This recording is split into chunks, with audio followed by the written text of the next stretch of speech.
Hello mga kakusina, tara samahan niyo ako gawa tayo ng pang merienda. So ayan, naglagay na ako ng 2 itlog, then nilagyan ko siya ng sugar, tapos halo-haloin lang natin hanggang na matunaw yung sugar, then dagdagan natin siya ng milk, fresh milk, or pwede rin kayong gumamit ng evaporated milk.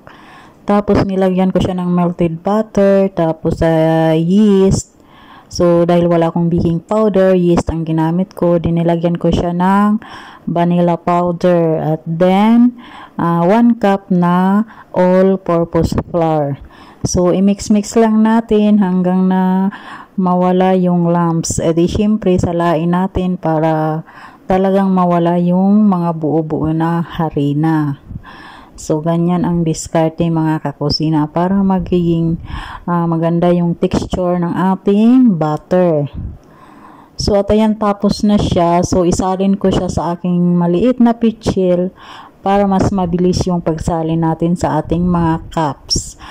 So, yung cups natin, yung disposable cups ay nilagyan ko siya, brinash ko siya ng oil para hindi siya manikit mamaya. So, at ayan, hindi ko lang siya pinuno kasi aalsa yan mga kakusina. At ayan, i-steam na natin siya. So, i-steam lang natin for 25 minutes. So, ayan na siya. O, diba? Ang ganda. So, after nyan, lagyan ko yan mga kakusina ng cheese sa ibabaw niya. So, sliced cheese yung ginamit ko. So, ginupit-gupit ko lang siya. Ayan, para-paraan lang tayo mga kakusina. Para maibsan lang ang ating pagka-crave sa puto cheese na gamit ang disposable cups. O, di ba? Perfect. Ayan, luto na siya. So, ang sarap niyan mga kakusina. So, tanggalin ko lang, pinalamig ko lang yan mga kakusina bago ko tinanggal sa ating cups. O, di ba? Parang cups yung hulma niya dahil yan, ang ganda, super cute. At syempre, napakasarap.